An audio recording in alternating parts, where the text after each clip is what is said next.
my beautiful friends, and welcome back to my channel. This is Nova Gnome Creations, and I'm Nova, and today I am going to be hanging out with you guys in the craft room for a little bit. So if you would like to chill, maybe work on a project, or grab yourself a drink, or take me along on your chores, whatever it is you're getting up to, I thought we could hang out for a few minutes. I am working in the craft room today, just working on cleaning up, and currently balling up or winding up some yarn.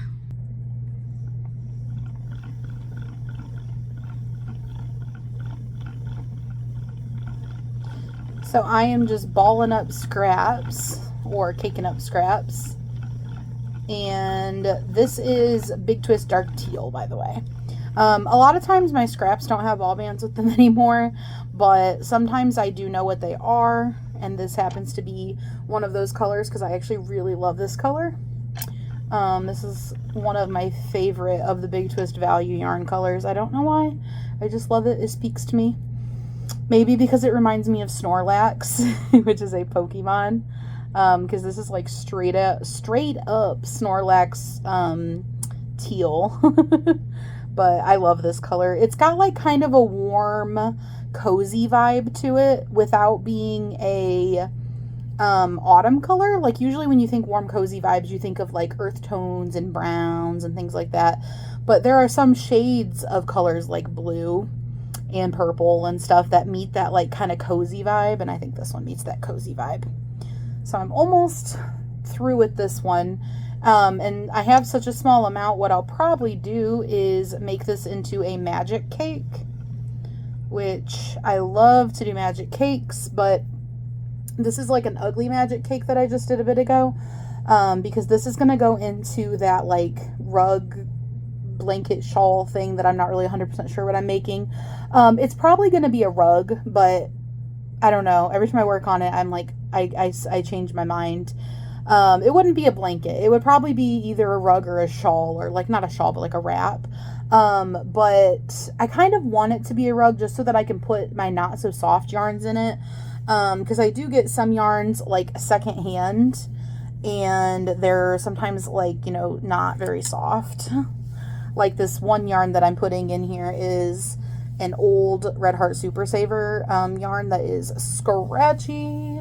I actually didn't even want to like run it, because when I'm running it through, I run it through my fingers to, you know, run it onto the yarn winder. By the way, this is just a Clorox wipe.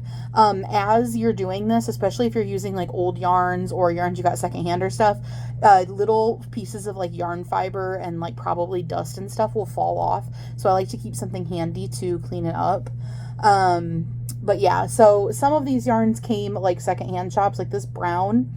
I've used it for other things before it got down to this smallish amount, but they were already yarn scraps to begin with. When I first started crocheting, I would buy like big Ziploc bags of yarn scraps at Goodwill, and that was like where I was getting, you know, like a variety of colors without running out and literally buying like 50 billion brand new skeins of yarn. I was getting my variety of colors by buying these, you know, used yarns. So I still have a lot of scraps from those because they were not very great yarns. This came from a garage sale. Someone else got it for me, and it is super scratchy. Like I said, it's that Red Heart Super Saver.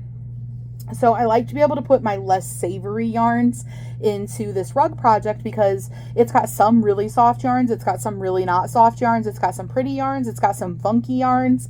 And the whole idea is I want it to be extremely scrappy. And that's kind of, I don't want to limit myself on what I put in it because I'm putting every weight of yarn in that thing. It's got everything from like ultra fine weight yarn to like ultra thick yarn in it. But yeah, that's what this cake is. This is just yarn scraps. Like I said, some of them are yarns that were like not so savory. This orange is like a super thin orange that it doesn't work well for amigurumi, which is what I had originally got it for. It was a Dollar Tree yarn back before they started doing the like premier Dollar Tree yarn. And this particular one just is, I do not like it. It's not a fluffy yarn at all. If you guys maybe can tell, it's like shiny. I don't have any of my ring lights on, I just realized. It's like shiny, so maybe that'll help you to be able to tell. I don't know what material that is, maybe like polyester or something, but it just doesn't do what I want it to do, and it was pretty thin. So yeah, it just never is like a yarn I want to use. So I thought this was perfect for it. This is some Fireplace Comfort on the outside, but the reason it's in here is because it was like the teeniest little bit that I couldn't do anything with. There's some like variegated Red Heart Super Saver in there, which was again not very much. But what I did do was that one had like basically spots where it was variegated and it would change color like every couple inches. And then it also had some bigger spots where it doesn't change color for a bit, where it had this really neon green. Well, this is all that was left of it because like I said, it was a yarn scrap. But I did separate out the last bit of green because I think this might be fun to use for Halloween crocheting. And Halloween crocheting is upon us. And then I also went ahead and caked up what was left of my pumpkin Red Heart Super Saver. So I've got these two little ones that I can use for Halloween crocheting. And then I've also, oops, I almost just knocked one off my desk. I've also caked up some greens. Here's some more of that really scratchy Red Heart Super Saver. It's light sage.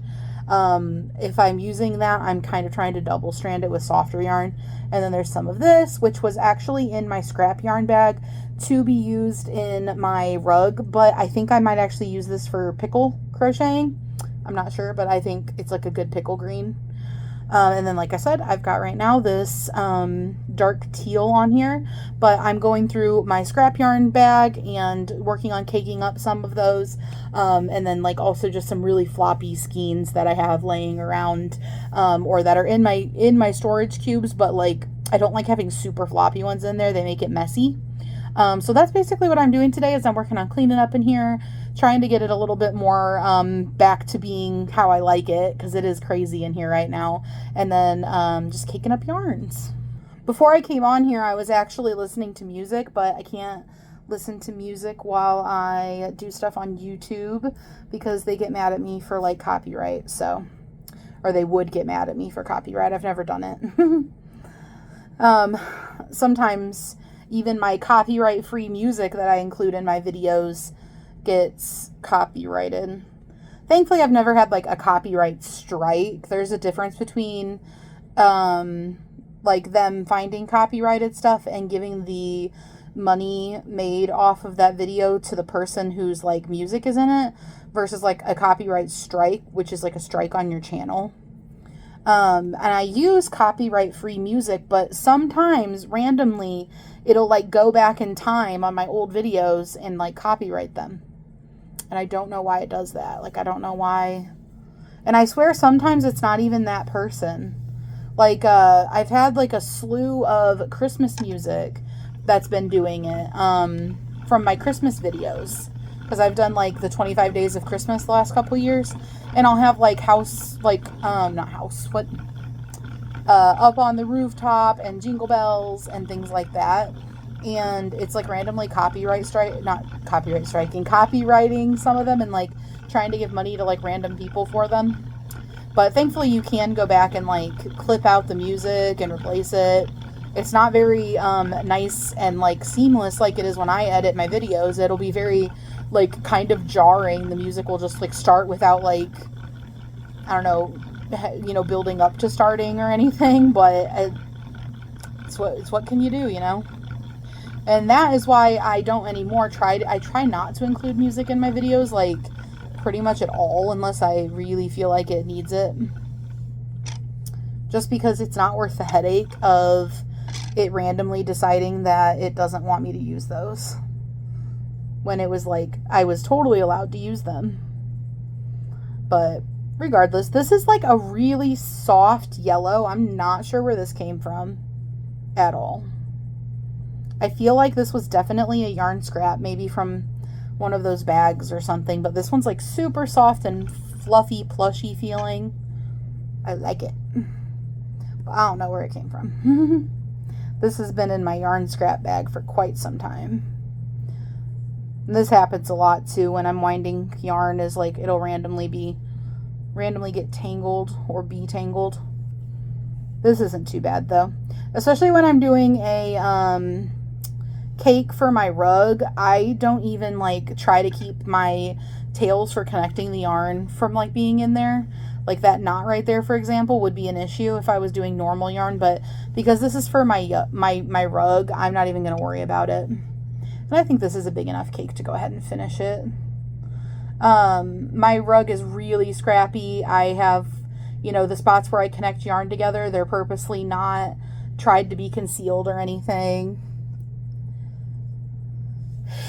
Excuse me. I get sneezy sometimes when I'm doing this because of the fibers of the yarn. Look at this one. It's like yellow with a teal center. It's like a little surprise. What is with this? I guess I got some loose threads while I was winding. We'll just kind of stick them in here. There we go. This one's super soft, like I said. Actually, that whole cake is super soft because that big twist yarn is also very soft. And wipe off any little dusts or little fibers that have fallen off. And here's what I've got going on today, guys. Let me know down in the comments what you are up to.